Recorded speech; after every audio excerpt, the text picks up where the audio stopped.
Hey guys, and welcome back to another YouTube video. In this video I'll be doing my round 5 review of the Brisbane vs North Melbourne game and how some big players went absolutely huge. Some people have some injury concerns and how Brisbane ultimately overran North Melbourne in the final 3 quarters to post a huge victory. So before we get into it, remember to like and subscribe, turn the notification bell on so you know when I upload, and let's get into the video. So as you can see here, I'm on the website again, TT Live, and I'm going to go through the scores, I guess. So first off, Danaher, there's nothing really to look into it. He's going to have these big games where he kicks 6, or when he kicks 6 or 7 goals, that he's going to have a huge score, so nothing really to look into it. Lockie Neal, huge game, was on 104 at 3/4 time, then slowed down because the game was won, and that's a really good sign, and especially at his price. If we look at Neal, he still didn't hit his break even, and if we look at Neal on here, actually was looking at Brisbane Lion players, he will have a break even probably, I'm guessing, of 105, 106 next game probably, and or maybe even less, as he is dropping a 72 out of his rotation, so it should be better for him, I think, or is the 72 next week. So yeah, he just gets a little bit better break evens each week on week, especially if he starts performing hundreds after hundreds. Like if we look at last 3, he's averaging 93, he's got 100, a 76 and a 116. If he can get consistent couple of hundreds there, we're on. Zorko 110, really good effort by him, especially first 3 quarters, 91. So yeah, that's a good sign. Just worried about injuries for him. Then you have Josh Dunkley here, a 102. Did have a break even of 123, but yeah, no, getting the 102, especially 86 in the first 3, that's huge. And yeah, he looks back to his best. I mean, what did he end up with? He ended up with 11, 14, 5 and 6. Yeah, that's alright. I mean, we probably want to see him take another 5 or 6 kicks, because that's the way he gets up to that 116 type of way, is by flipping the kicks a little bit and scoring a couple of goals. We probably want to see the goals up a little bit. He hasn't scored one yet this year, and I think he was almost kicking 1 a game last year. If we look at his profile, 2022, when he averaged 108. He had 17 goals, 11 behinds, and he's only gotten 2 behinds this year, so that's probably something that needs to kick up. But he has Giants next at Manuka Oval, and he should dominate that game, and then he's got Freo at the Gabba, he should dominate that. And yeah, he's got a really good run, considering Essendon and Carlton are probably the only tough games, and yes, Carlton is away, but Essendon he's got at the Gabba, which is a good game, and then he's got the Q Clash, and Adelaide at Adelaide Oval will be a hard game before the bye, but he's got also the really good bye round as well, because all these guys have, or most of these guys have that dreaded round 15 bye that we're going to have to sort out in a couple of weeks.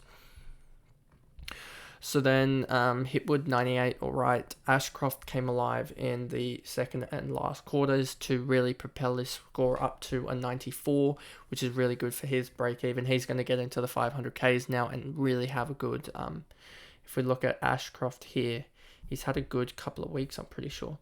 Yeah, he's had once you get that 59 out of his system in the next round, it gets out of his system, then that's going to be looking really good for his break even. I mean, his break even's probably, I'm guessing, going to stick around that 20 to maybe 18 range as well, and that'll really help just continue his cash growth, as I expect him with a plus 76 on his break even to jump up another 60k, which will get him up to 530, so maybe he can get into the 600k region, which would be really good.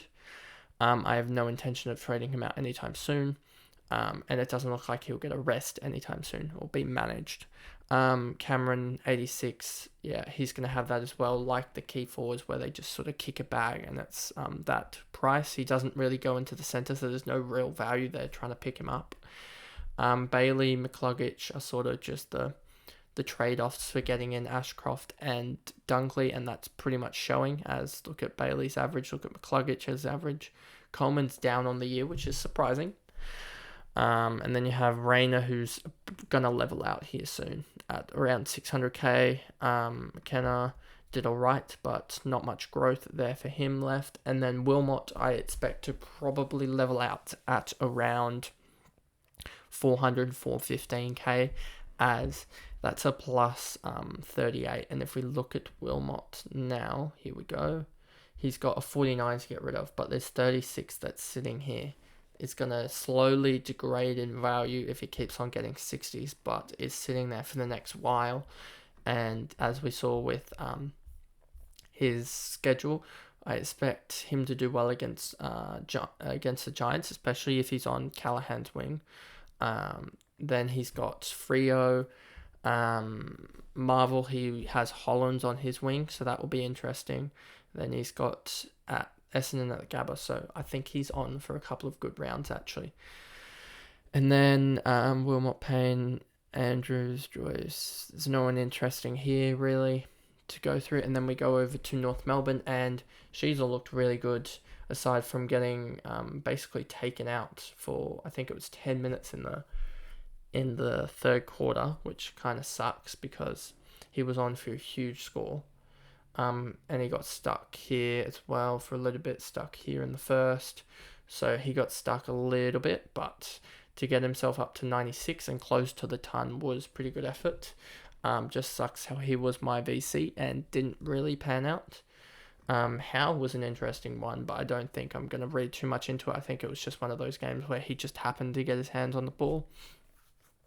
And then SHEEZEL just had a horrific third quarter, which really dispelled the ton. He got 87 in the end, but I think he could have gotten a ton if he'd just gotten a little bit more like kick mark, but it wasn't really the ground for that. And I think getting SHEEZEL in was more of a long-term thing of having flexibility, as well as a guy that's going to average, I think, between 95 and 100.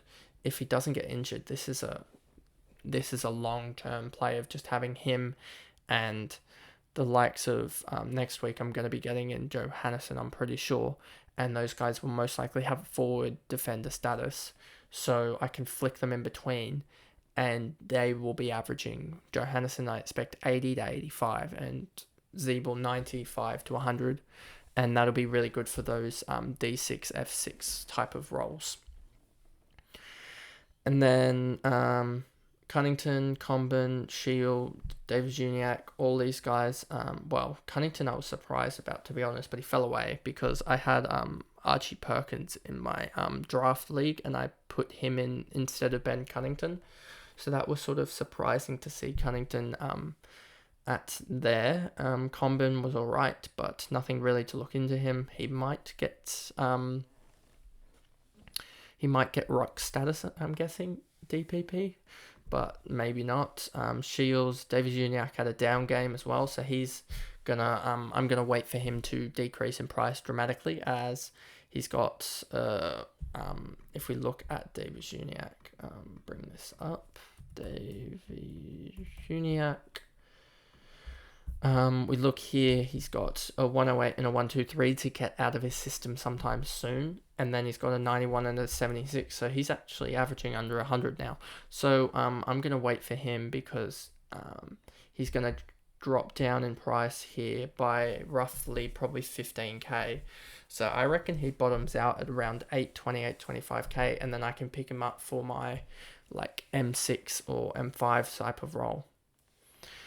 And then you have here, because if we look here, if I really wanted to, because I think Errol Goulden's probably going to stick in the midfield now, or maybe not, because I can have,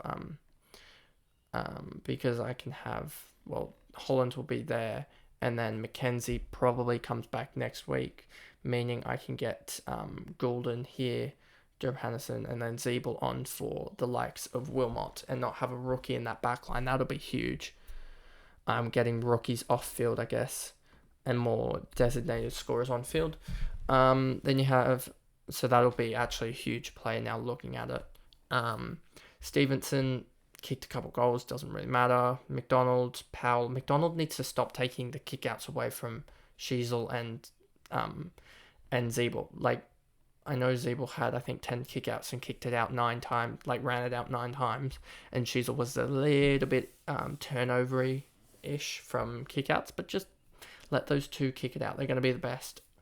And just let and I think also because it was a very shallow ground, it didn't help for those walk it out of the square, do a side kick for 15-20 meters and get that, in essence, a +9 for SHEEZEL and Zeeble.